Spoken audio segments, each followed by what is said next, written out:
આંખ મારી ઉઘડે ત્યાં સીતારામ દેખો. હકીકતમાં તો આપણે હમણાં શ્લોક બોલ્યા ને, કરાગ્રે વસતે લક્ષ્મી, કર મૂલ્ય સરસ્વતી, કર મધ્યે તુ ગોવિંદ, પ્રભાતે કર દર્શનમ. આ એ ભજનમાં એ જ કહેવા માંગે છે ને, પ્રભાતે કર દર્શનમ, હાથનું દર્શન કરો. કેમ? ઘણા લાગે હાથ સવારમાં જોવાથી શું થવાનું? આપણો હાથ જોવાથી ભગવાનને યાદ કરવાના છે કે હાથમાં 84 લાખ યોનીમાં આપણને જ આપ્યા, બીજા કોઈને આપ્યા જ નથી. ચિંપાંજીને હાથ જેવું આપ્યું છે પણ હાથ તરીકે ઉપયોગ કરતો નથી. એ આવી રીતે આંગળી અને અંગૂઠો ભેગો કરીને લખી શકે નહીં. એટલે હાથ આપણને એકને જ આપ્યા.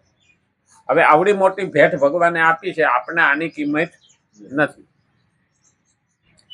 આ હાથથી કોઈને મારી પણ શકાય, આ હાથથી લક્ષ્મી કમાઈ પણ શકાય, અને આ હાથથી દાન પણ દઈ શકાય. એમાંથી આપણે શું પસંદ કરવું ને એ આપણા હાથની વાત છે. તો આ હાથ ભગવાને આપ્યા છે ને, એટલે સવારમાં હાથ જોઈએ ને તો ભગવાનના દર્શન થવા જોઈએ. અહીંયા શા માટે? ભગવાને મને એકને જ હાથ આપ્યા છે, અને આ મોટામાં મોટી ભેટ છે. આપણે પેલા દીકરીઓને હારે મોકલતા ને ત્યારે બધાને પેલું દેતા, કરિયાવરમાં વાહણ દેતા. એટલે કોઈ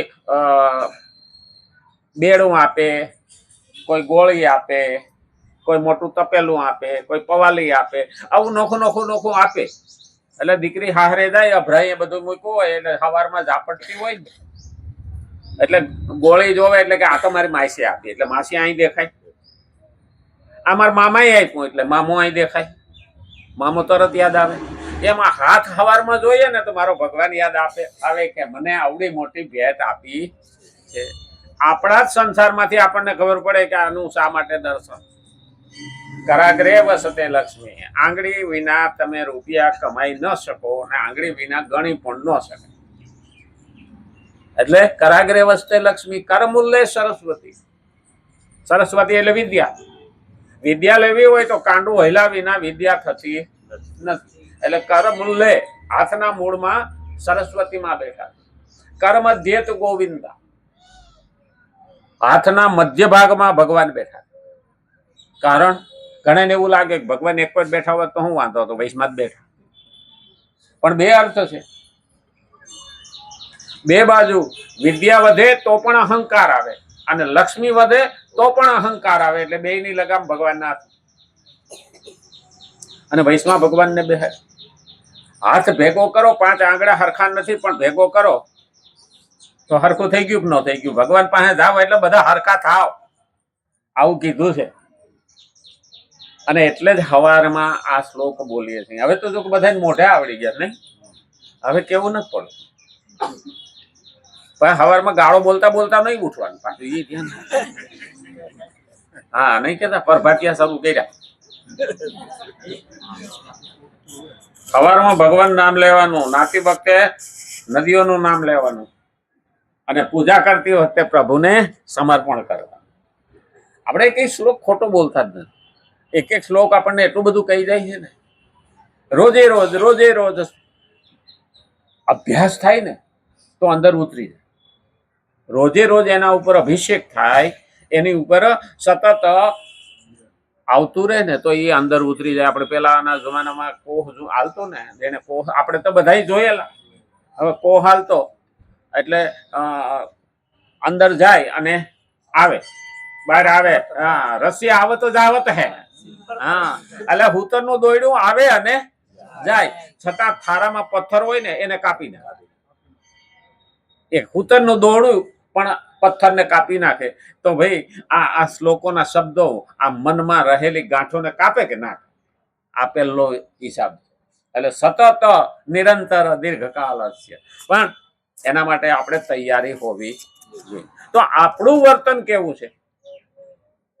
ઘણા પથરા દેવા ના બદલે, પણ પછી એને સંડાસના પગથિયામાં વાપરી નાખે. હા, બીજે ક્યાં કામ આવે? પેલો શિલ્પકાર હતો, એ પથ્થર સરસ મજાનો ગોતી લાયો અને ટાંકણું લઈ અને મૂર્તિ બનાવતો હતો. એટલે પથ્થર રાયડું પાડવા માંડો, રહેવા દે. હા, મને તારા ટોસા સહન થતા નથી, મને તને તારું આ છીણી વાગે મને સહન થતી નથી. મૂકી દે. બોલો કે અરે તું થોડોક સમય સહન કર લે તો સારામાં સારી મૂર્તિ બની જાય. કે એ મારે કઈ કરવું નથી. એક કોઈ પથ્થર મેલ દીધો, ઓલો બીજો પથ્થર લાયો. સારું કે તને તકલીફ પડતી હોય મેલ દો. બીજો પથ્થર લાયો અને ફરી ટાંકણું લઈ અને મૂર્તિ બનાવવા માંડ્યો. એટલે એ પથ્થરે કેવા માંડ્યો, મને તકલીફ પડે છે. એ કે થોડો સમય પડશે, પછી વાંધો નહીં આવે, તું સરસ મજાની મૂર્તિ બની જાય અને લોકો રોજ તને નમન કરશે, પૂજા કરે. થોડોક સમય સહન કર લે. બોલો કઈ વાંધો નહીં, સારું સહન. એને સહન કર્યું અને સરસ મજાની મૂર્તિ થઈ ગઈ તૈયાર. એટલે લઈ અને મંદિરની અંદર પ્રાણ પ્રતિષ્ઠા કરી. હવે મૂર્તિ લેવા આવ્યા ને પેલા મંદિર વાળા, એટલે એ વાહનમાં મૂર્તિ મૂકી એટલે એને કીધું કે આ પથ્થર અઘટ છે, અઘડ, ઘડ્યા વિના. એ શું કામ નો? તો કઈ નહીં, કે એને તકલીફ પડતી હતી એટલે એક કોઈ મૂકી રાખ્યો. તો કે તમારે નો જોતો હોય મને આપો, કે હારું લઈ જાવ ને. તમારે શું કરવું? અહીં કે નારિયેળ ફોડવા થાય. એક પથ્થરે સહન કર્યું અને સરસ મજાનું ટાંકણું ખાધું તો મૂર્તિ બની, પૂજા થઈ, હાર પહેર્યો, ફૂલ ચડાવ્યા. અને એ જ પથ્થર પેલાને તકલીફ પડતી હતી તો નારિયેળ ફોડવાને કાયમ ત્યાં જઈને જ બધા ધબાકા બોલા. એટલે કોઈ સંડાસનો પગથિયાનો પથ્થર બને તો કોઈ નારિયેળ ફોડવાનો પથ્થર બને. આપણે શું બનવું ને એ નક્કી કર. નર કરે એસી કરણી તો નરકા નારાયણ હોય. તો આપણે થોડો સમય ટોસા ખાવાના, થોડી સમય મુશ્કેલી ભોગવવાની, પણ પછી વાંધો આવતો નથી. પણ આજે માણસને સહન કરવું જ નથી. હા, અને એટલે જ કીધું છે આપણે કેવું જીવન જીવીએ છીએ એ પ્રમાણે બીજા આચરણ કરે. શ્રીમદ ભગવદ્ ગીતા 3 અધ્યાય 25મો અને 26મો શ્લોક જોઈએ. બહુ દિવસ નીકળી ગયા નહીં, હજી 1-2 દિવસમાં પૂરું કરવું છે. પણ વચમાં એવું આવે છે ને બમ, એટલે ત્યાં બ્રેક મારીને ઉભું રહેવું. એવા એવા શબ્દો આવે છે ને, કાલે તો એક એક શબ્દ મોતી જવા આવ્યા. અને એટલે કીધું તત્વજ્ઞ માણસ તેને પોતાના આચરણો અને વચનો દ્વારા જ્ઞાનીઓની બુદ્ધિમાં ભ્રમ પેદા ન કરીને તેમને વર્તમાન સ્થિતિથી ક્રમશઃ ઊંચે ઉઠાવવા. જેને અજ્ઞાન નથી એને જ્ઞાન આપીને ઊંચા ઉઠાવો. કારણ કે એને તો ખબર નથી, તો એને ધીમે ધીમે જ્ઞાન આપીને એના જીવનને ઊંચું ઉઠાવવું, જેથી ભગવાન તરફ એની ગતિ થાય, એના આત્માનું કલ્યાણ થાય. પહેલો મગજમાં નિયમ એ રાખવાનો કે હામાવાળાને બહુ ભારે આપીને કંટાળો ન ચડાવતા, ધીમે ધીમે આપીને પણ એને ઊંચા ઉઠાવવાનો પ્રયત્ન કરવો. એમાં આપણે કઈ ઉપકાર કરતા નથી. ઘણી વખત બહેનો છે ને, બાળક નાનું હોય ને ત્યાં દવા પાવાની હોય, ડોક્ટર કીધું હોય કડવી દવા છે, પણ બહેનોમાં આવડત હોય, એ ગોળી ઓગાળશે, એમાં ગોળ નાખશે, પછી આમ ઘોળી અને પછી મોઢું પકડીને પાઈ દે, 2 પગ વસારે દબાવી દે. હો, આપણે આ થોડું કડવી દવાઈ પાવાની છે, થોડું અંદર ગળ પણ નાખશું, પણ તોય ગોળી તો એનો પ્રભાવ બતાવે. આ તો ભગવદ્ ગીતા છે, થોડા આકરા ફટકાઈ લાગે, પણ જેને જેને આકરા ફટકા સહન કર્યા છે ને એ ઘડાઈને જગતના આંગણે આગળ વધી ગયા. અને એટલે તેને પોતાના આચરણો અને વચનો દ્વારા, પોતાનું આચરણ કેવું હોવું જોઈએ, ઘરની અંદર સંસ્કાર નાખવાના હોતા નથી. ઘરમાં જીવન જેવું જીવીએ ને એવું આચરણ થાય. કારણ કે એને નાખવાની જરૂર હોતી નથી. બાળકો છોકરા આપણે શું જીવીએ છીએ ને એ જોતા જોતા જીવતા શીખે. હા, આપણે કહીએ ને તારામાં તો અક્કલ જ નથી, એટલે બાળકને ખબર ન પડે. એ એવો સમય આવે ને એટલે સામે કહી દે તારામાં અક્કલ નથી. એને ખબર નથી કે અક્કલ નથી એવું કહેવાય કે ના કહેવાય.